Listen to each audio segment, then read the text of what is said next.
Claudine has been a member of the West Boca Toastmasters for 8.5 years. She was the Sergeant of Arms for 2 years, the Secretary for 1 year, and President for 1 year. She is presently the Area Director of 5 clubs, which includes her own special club, West Boca Toastmaster.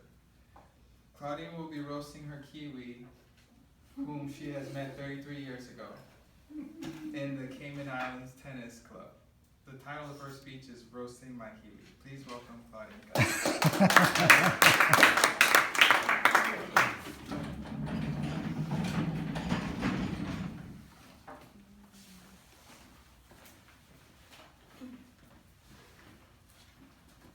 Hey Neil, see that guy over there? He's been staring at me for the last 20 minutes, and especially at my legs. Should I go over there and introduce myself? Yeah, okay. Hi, Hello. I'm Claudine Gunning. I'm I'm Chris. Claudine Lamb. How are Nice you? to meet you. Thank you. Well, Claudine, can I ask you a question? Sure. What's a nice girl like you doing in a place like this? Infallible pickup line, isn't it?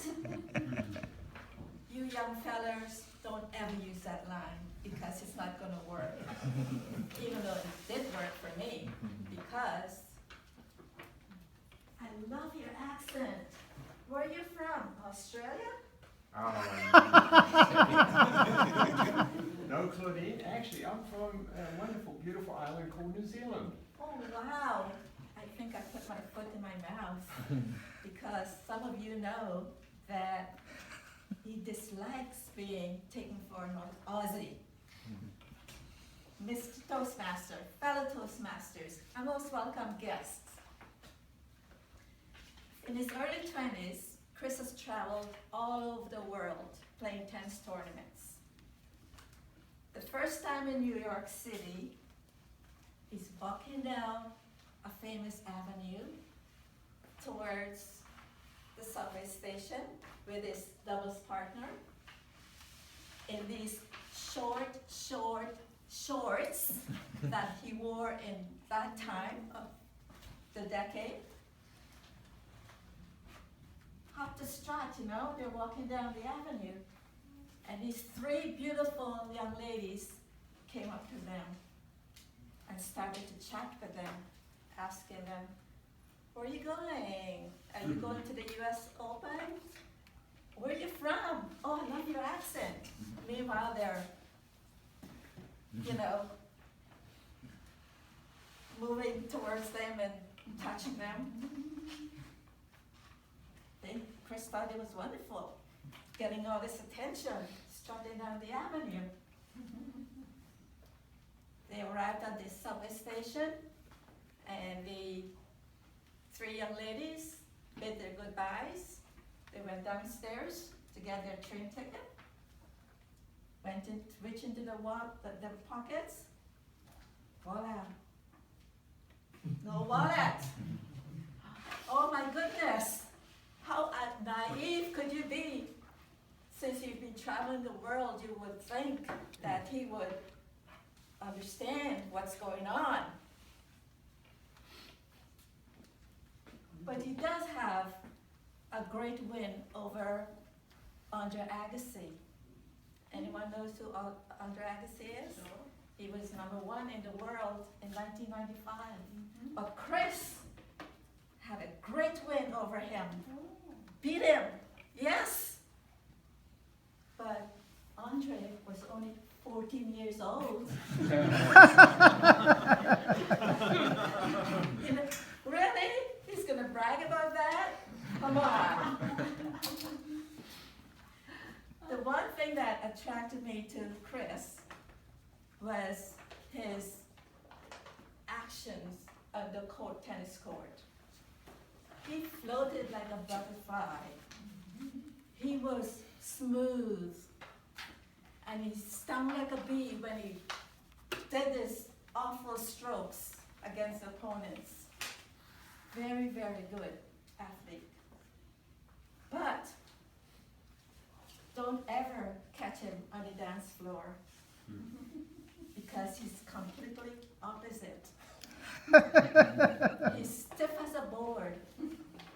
Instead of being free and float like a butterfly and dance, he's doesn't move his feet like he would have on a tennis court. My family endlessly tease him about that because they're all very good dancers. But he takes the rhythm pretty good because he knows when he gets them on the tennis court, they're the opposite. They're very stiff at the tennis court. They don't act like they would have been dancing. So my family loves him. And whenever they call us, they want to speak to him, not me. How does that work? I'm the family member, but luckily, he's well loved. One more thing before I end this roasting. When I was pregnant, I went to his tennis club in Boca. And unfortunately, that morning, my contraction started. I said to Chris, "You need to take me to the hospital. It's really hurting. I need to go." Do you know what he said to me? "I can't leave now. I'm a new hire. I just can't leave." His assistant said, "What? Take your wife to the hospital. Right now, I'll cover for you." I had the baby, never saw, went to the recovery room, didn't see him for 4 hours until he came to find out how I was. I asked him why. He said, "Well, I didn't want to take my eyes off Shannon because I was afraid the nurses would switch the babies around."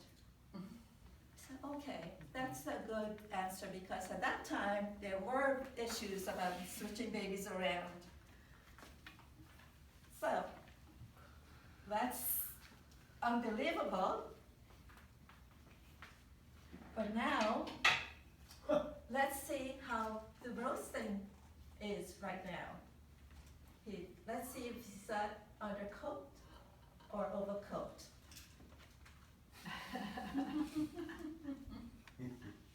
Oh, fantastic!